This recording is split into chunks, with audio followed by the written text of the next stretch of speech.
Hartwell Auction House, Millhaven, Ohio, a Saturday in October. Garrett Winslow stood at the back of the room, hands in his pockets, eyes on the wreck at the end of the lot, rust-eaten fenders. No rear glass. 3 bidders before him had looked and walked away. When he raised his paddle, the room turned. Then it laughed. Derek Caulfield didn't lower his voice. What's he going to do with that pile grow tomatoes? Sloane Merritt stood behind the podium and looked at Garrett. She didn't laugh. She brought the gavel down. Nobody knew that 30 days later, the same car would stand on that same platform and nobody would be laughing. 2 days before the auction, Garrett was at the kitchen table when the Hartwell catalog email came through. He almost deleted it. He subscribed to about a dozen of these regional auction houses, estate sales, specialty dealers, and most weeks he skimmed the first page and moved on. But something made him open the attachment, and he scrolled to the last lot. The photo was poor, taken in flat afternoon light. The car was a wreck, but Garrett set down his coffee and pinched the image open on his phone, zooming into the lower left corner where the chassis met the rocker panel. He stared at it for a long time. Then he went to his desk, printed the photo, and sat with it under the lamp. The drilling pattern, the spacing, the reinforcement points along the frame rail. Those weren't production line decisions. Those were hand-built decisions made by engineers who knew the car would be pushed past what a street chassis could handle. Garrett had seen that pattern on exactly 6 cars in his life, and all 6 had come out of the same shop. He called his neighbor Mrs. Dillard and asked if she could stay with Miles Saturday night. In the morning, he drove Miles to Clover Hill Elementary in the truck with the cracked dashboard. Miles was in the back seat finishing a granola bar. "Where are you going today?" Miles asked. "Auction house. Gonna look at a car. Is it an ugly car or a good car?" Garrett thought about it. Both. Miles considered this with the seriousness of an 11-year-old who had spent most of his life in a garage. "Those are usually the interesting ones," he said. He got out at the curb and didn't look back. The preview period at Hartwell ran from 9 to 11. Garrett arrived at 9:15 and walked the floor slowly. The room held 14 lots, 3 motorcycles, vintage road signs, several vehicles including a cherry 1964 Galaxy, and at the far end, Lot 14, the wreck. He circled it once without stopping. Then he crouched beside it, clicked on his flashlight, and worked the beam along the undercarriage. The chassis number had been partially ground away, not maliciously, more like someone had tried to remove it decades ago for reasons he could guess at, but 3 characters remained at the trailing end of the sequence, just visible in the rust. He read them twice, then he stood up, clicked off the light, and dusted his hands on his jeans. Derek Caulfield was passing behind him, walking with another man Garrett recognized from the classic car club's silver hair, the unhurried posture of someone who spent money easily. Derek glanced at Garrett, then at the wreck, and said something to the man beside him that made them both smile. Garrett didn't turn around. At the podium, Sloane Merritt was reviewing her lot sheets. She was making notes without looking up, and she almost missed it. The man crouched in the dirt beside Lot 14 with a flashlight. Almost. She made a mark on her bidder sheet. Winslow G. Registration 47. Then she went back to her notes and wasn't sure why she'd bothered. When Lot 14 came up, the opening bid was set low enough to be embarrassing. Sloane called for it twice before a hand went up in the back of the room. Garrett held his paddle steady. The room turned, there was a pause, and then someone laughed, and then several more did, and Derek Caulfield's voice came through cleanly. "What's he going to do with that pile grow tomatoes?" Sloane looked at Garrett. He was looking at the car. No other bids came in. She brought the gavel down. The room was already moving on, but when Garrett stepped forward to initial the receipt, their eyes met for a moment, hers assessing, his giving nothing, and then she looked down at the paperwork and wrote his number in the column. Garrett got the car home on a rented flatbed the next morning and backed it into the garage at Millhaven Auto and Body. He'd been running the shop out of a converted machine shed on Elm Street for 4 years, just him, mostly, with occasional help from part-timers when a restoration job needed extra hands. The sign outside had weathered to the point where half the letters were guesswork. Ray Okafor was leaning against the wall outside when Garrett pulled in, a coffee mug in both hands, watching the street. They hadn't spoken in 4 years, not since the call the December after Garrett's wife died, when Ray had said the right things and Garrett had barely heard them. Now Ray watched the flatbed swing around and said nothing until the car was on the ground. "You found it," he said quietly. "Didn't find it. Bought it." Ray set his mug on a cinder block and crouched beside the chassis. Garrett watched the older man's face do the thing it always did when Ray was thinking hard, completely still, no tells. Then Ray looked at the partial chassis code. 3 characters in the rust. He was quiet for 10 seconds. "You know what this is," he said. "Not a question. I had a strong suspicion from the catalog photo. The drilling pattern on the rocker panel." Ray stood up slowly. There were 5 of them. Internal Prototype Program 1971, Dodge Challenger R.T. Purpose-built for track development. Never publicly registered. Never sold through dealer channels. Callaway ran the program, then restructured in '09. After that, the 5 cars were supposed to be accounted for. He paused. "This one apparently wasn't." "I know. If you can verify provenance, legitimate auction house, independent inspection, you're looking at 380 to 500,000. I know that too." Ray looked at him. "And you paid how much for it?" Garrett told him. Ray made a sound that wasn't quite a laugh. He knew because he had been the one who placed those codes. Lead technical advisor on the Callaway Prototype Program, 1971. He'd built the registry himself 38 years ago. There were things he couldn't say officially. A non-disclosure agreement signed when Callaway restructured still had teeth. But what he could do was stand here and let Garrett's read of the chassis confirm itself. 9 years is a long time to be away from this work, Ray said. 4 years. You left Callaway in 2014. I left because Ellen got her diagnosis. I came back to Millhaven. She died 2 years later. Garrett picked up a rag and wiped his hands, though his hands weren't dirty yet. I've been working on cars the whole time. You know what I mean. Garrett did. He laid a hand flat on the roof of the car, not a grand gesture. Just a hand on cold metal, and stood there for a moment. There was something in it that wasn't sentiment and wasn't pride. It was something closer to recognition. He was standing in front of a thing that had been written off, and he knew what it actually was, and he was going to spend the next 30 days proving it. That afternoon, Sloan called Hartwell's accounting department to confirm the payment processing on Lot 14.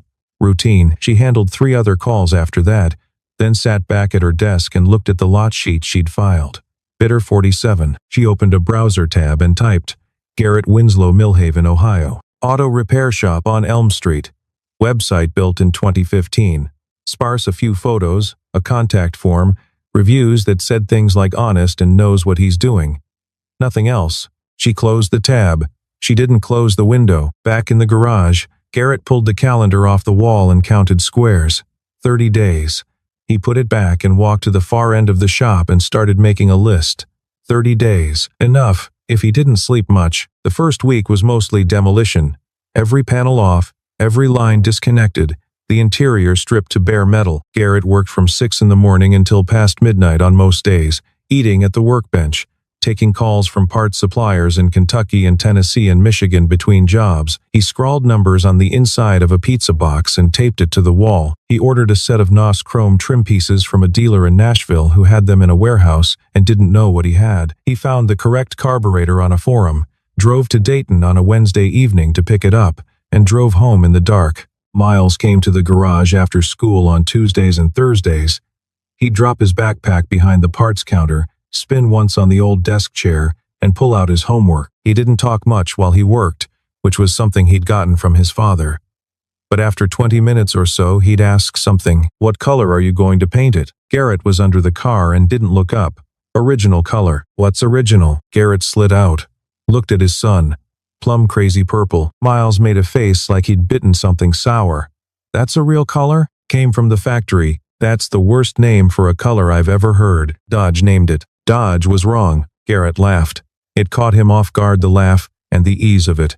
He went back under the car. On the 7th day, a car pulled up outside. Sloan Merritt came in with a clipboard and a measured expression, and Garrett opened the garage door wider and said, "Come in," without asking why she was there. She explained the follow-up policy Hartwell liked to track condition and disposition data on specialty lots. It informed their pricing models. She tried to make contact within the first 2 weeks, and she said it all in a tone that made it sound like something she did for every buyer, which was probably not entirely true, and both of them knew it. The car was stripped down to frame and floor.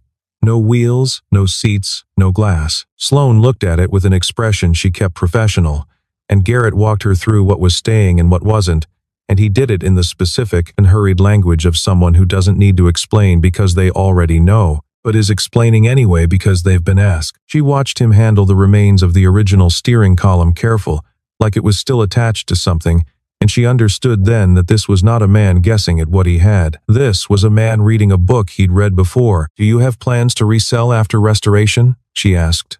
"Hartwell could list it for you." "Not sure yet." She wrote that down. It was the wrong answer for what she'd asked, and it was the right answer for what she actually wanted to know, and the distinction bothered her. When she left, she glanced back once. He had already turned back to the car, the garage light bright behind him. She opened the clipboard and wrote, "High technical competency buyer appears to have specialist knowledge follow." She underlined the last word twice, then stared at what she'd written like she was reading someone else's handwriting. Word got back to Derek Caulfield by day 10, carried in through the classic car club's informal network, the way gossip always moves in small towns. Someone had driven past the garage on Elm. Someone had heard something. Someone had mentioned it at dinner. The mechanic with the junk lot was apparently doing something serious with the car. Derek had laughed the first time he heard it. Then he sent a man named Holt. Holt came in on a Thursday morning with a business card from Caulfield Motors and a rehearsed pitch about private buyers. Garrett was at the back of the shop and heard the bell over the door and came out wiping his hands. "Not for sale," Garrett said before Holt finished his introduction. Holt tried the angle about fair market value, about saving Garrett the hassle of a second auction listing, about cash on the table. During all of this, he kept looking at the car in the back, covered now under a gray canvas tarp, every edge of it hidden. Garrett stood between Holt and the tarp and didn't move. "Not for sale," he said again. Holt left. Garrett watched his car go down Elm and turn right and disappear. That evening, Derek called Sloane directly. He had her personal number because she had made the mistake, years ago, of giving it to him when he was the auction house's best client, and she was still learning when to set limits. He asked, in the friendly tone he used when he was asking for something he expected to get, whether she could share any technical information from the lot file previous VIN records, any documentation the seller had disclosed. Sloane said that information was internal, and she wasn't able to share it. Derek mentioned that Caulfield Motors spent close to $400,000 a year through Hartwell's various auction channels. Sloane said she'd heard him, and that she'd answered his question. Then she ended the call. She sat at her desk for a few minutes after that. She hadn't told Garrett about Derek's first inquiry. She wasn't sure if she should. She wasn't sure what she'd say if she did. She pulled up the bidder contact file and copied the garage number to her phone under a name that was just Winslow, Lot 47. On day 18, she drove to the garage again. No clipboard this time. She parked on Elm and walked in and told him she'd been passing by. He looked at her. Then he looked out at the street, which dead-ended 200 yards past his driveway and a chain-link fence. Then he looked at her again. He didn't say anything. He opened the door wider. The car was partially reassembled, now bare metal. Some of the structural work done. The interior still gutted. Garrett was fitting a small component back onto the engine block, working with both hands in a tight space, and after a moment he said, without looking up, "Hold this." Sloane set her bag down. She came over and put both hands where he indicated and held the piece steady while he worked the fitting. They stayed like that for 3 minutes without speaking, her hands where he needed them, his working around hers, the shop filling with the small sounds of metal on metal and nothing else. When he was done, he said, "Thank you." Sloane didn't pick her bag up right away. Night 22. Miles was at his grandmother's, and the garage was quiet in the way garages get when there's no one else in them. Not silent exactly, because old buildings breathe, but empty in a way Garrett could feel. He sat on the concrete floor with his back against the driver's side door, legs stretched out, and looked at the ceiling.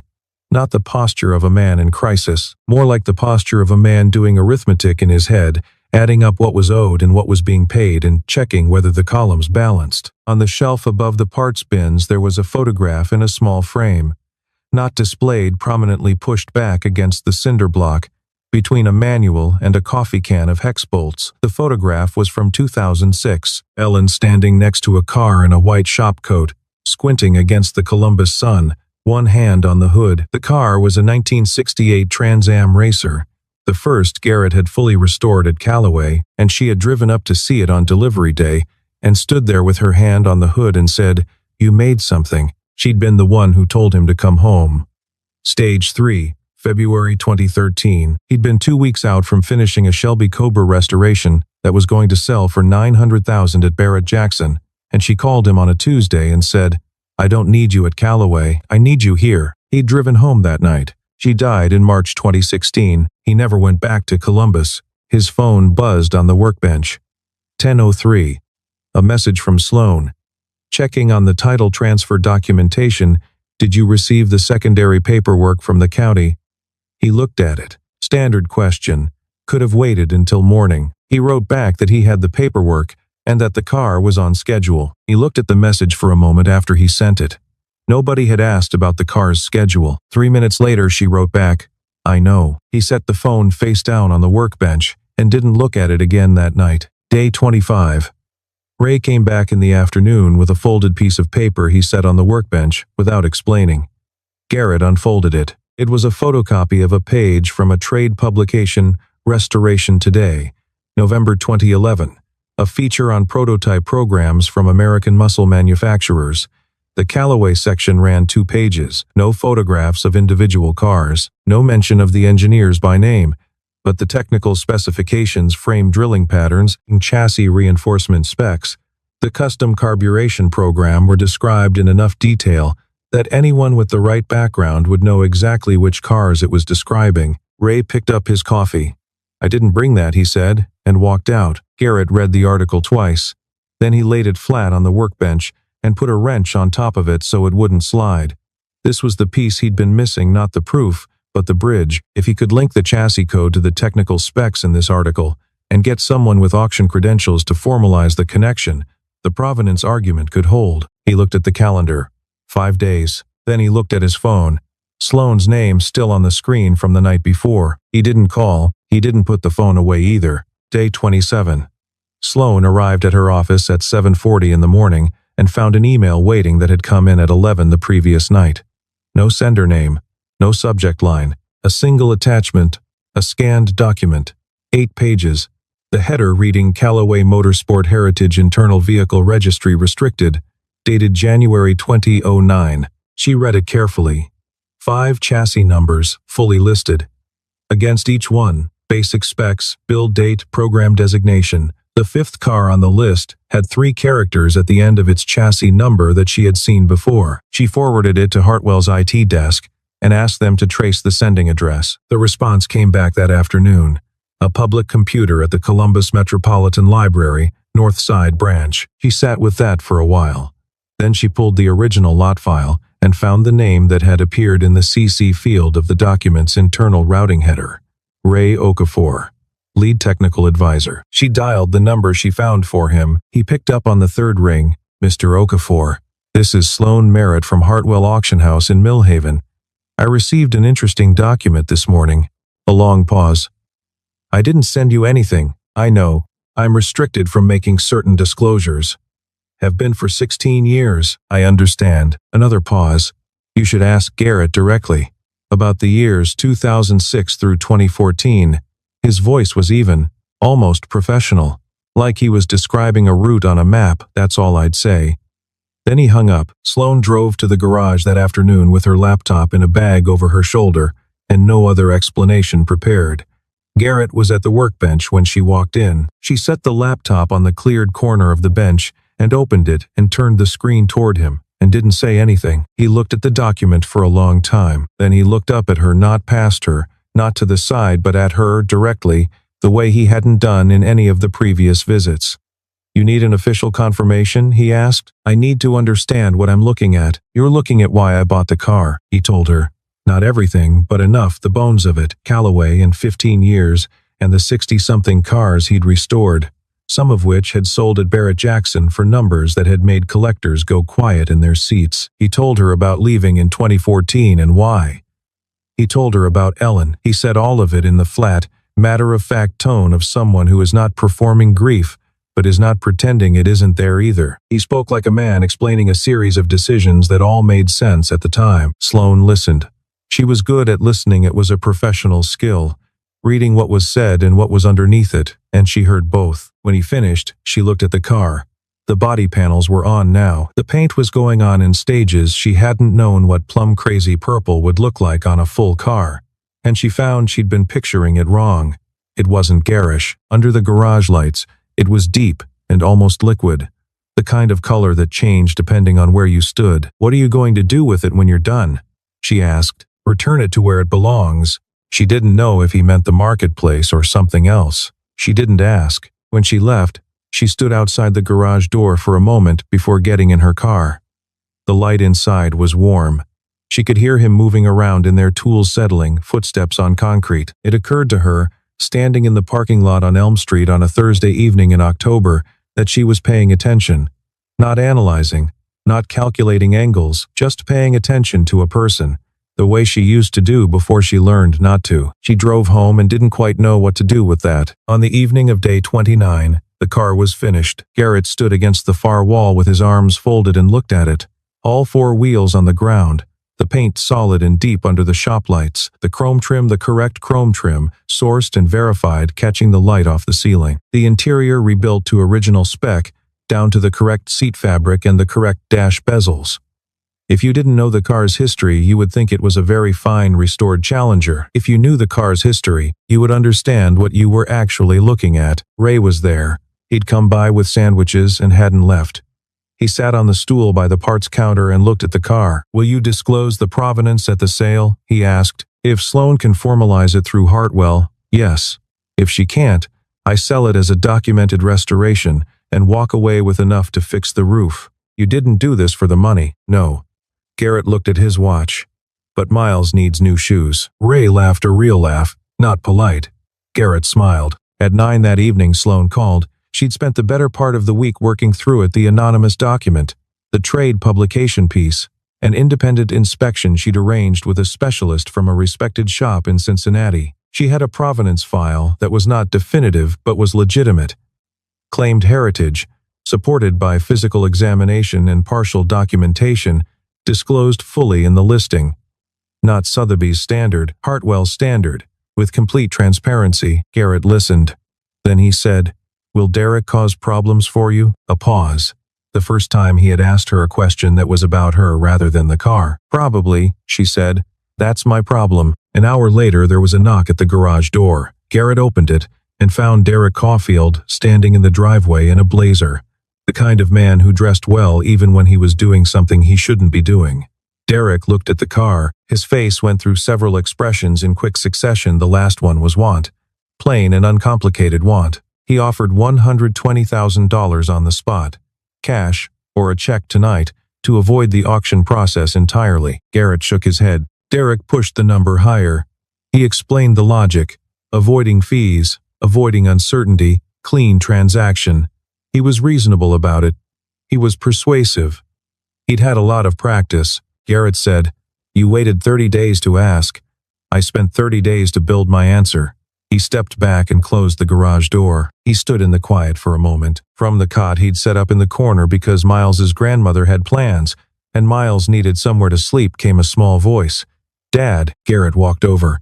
Miles was sitting up, blanket in his lap, looking at the car with the drowsy focus of a kid who'd been half asleep and woken up for something. "That's the car," Miles said. "That's the car. It's a weird color." Miles looked at it seriously. "But it's a good car." Garrett crouched beside the cot and put his hand on his son's shoulder. Miles leaned against him and was asleep again in 30 seconds. Garrett didn't move for a while. Later, when the garage was finally quiet, he walked to the car and opened the driver's door and sat down. The seat was right. The steering wheel was exactly where it should be. He put both hands on it and looked through the windshield at the open garage door and the dark street beyond. He didn't start the engine. He just sat there. Saturday morning. The Hartwell auction house on Whitmore Street was full in a way it rarely was, not standing room, but close. The parking lot had cars from out of county. People who didn't usually come to Millhaven regional sales were there with paddles already in hand, talking quietly to one another in the way collectors do when they think something real might happen. Sloan had listed the car 3 days earlier with a full write-up, claimed prototype provenance from a known 1971 production program, unverified by original manufacturer, supported by independent mechanical inspection and partial documentation, disclosed per Hartwell's buyer transparency policy. She had included high-resolution photographs, the inspection report, the page from the trade publication, and a note on the chassis code correlation. It was more documentation than most lots in this room had ever seen. Derek Caulfield had called her office twice that week. She hadn't taken either call. The Challenger rolled onto the platform at 10:47. The room went quiet. Not the polite quiet of a room moving between lots.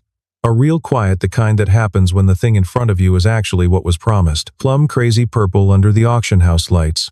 Chrome correct. Stance low and planted. Several people in the front rows stood up without meaning to. Sloan called the opening bid at $95,000. There were 4 paddles immediately. Within 4 minutes, the room was at $240,000 and narrowing.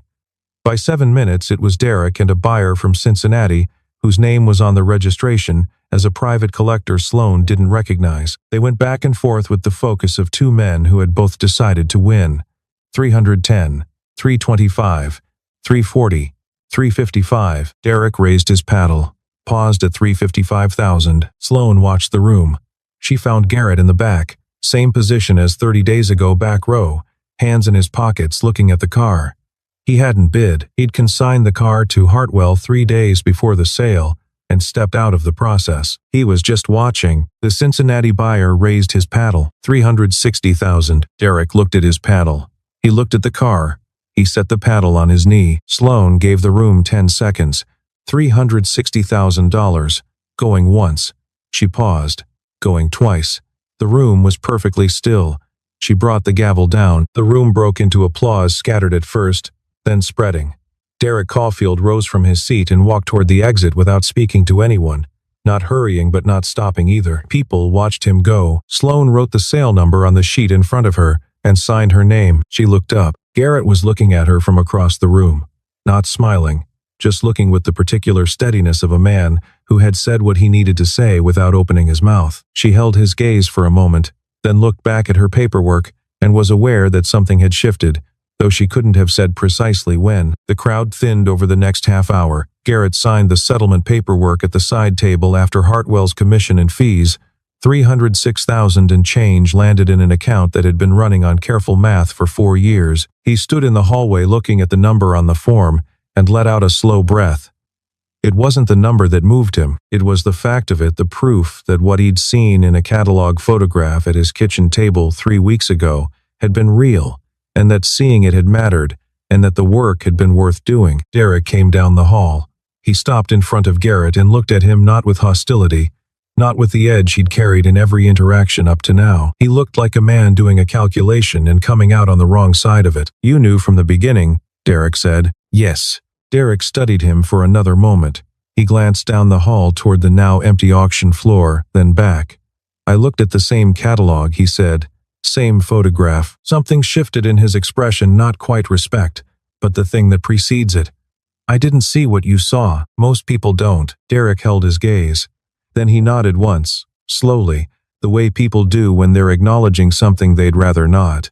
He walked on without offering a hand, which was honest at least. Sloan found Garrett near the side door a few minutes later, holding an envelope with the settlement summary and the formal closeout papers. She handed it to him and he took it. "You didn't tell me about your history with Callaway when I first asked about the car," she said. "You didn't ask. I searched your name." "I know." She stopped. "When did you know?" He said it plainly. "When you came to the garage the first time, you asked about the valve train configuration on a prototype spec engine. That's not a question someone asks without reading first." She looked at him. It was a specific kind of look, the expression of a person who is used to being the one who has done the reading, encountering someone who noticed. She'd had the advantage, she thought. She'd done the homework, and he'd clocked it the moment she walked through the door and never said a word. She didn't have an answer ready. That was unusual for her. The main doors opened and Miles came in at a half-run, his grandmother right behind him, still in her coat. Miles headed straight for his father. "How much?" he said. "Enough for new shoes." Miles narrowed his eyes. "Just shoes? And maybe paint the garage." Miles weighed this and appeared to find it reasonable. Then he looked at Sloan, the frank, uncomplicated assessment of an 11-year-old who has no reason to be anything but direct. "You're the one who sold my dad's car," he said. "I held the gavel," Sloan said. Miles thought about this seriously. "That's more important." Garrett looked at her, and for the first time, without any armor around it, he smiled. 2 weeks later, the garage on Elm Street had a different car on the lift, a '68 Mustang that needed a full interior rebuild, bread and butter work, a job Garrett had taken from a retired teacher in Defiance, who'd been driving the car for 20 years and wanted another 20.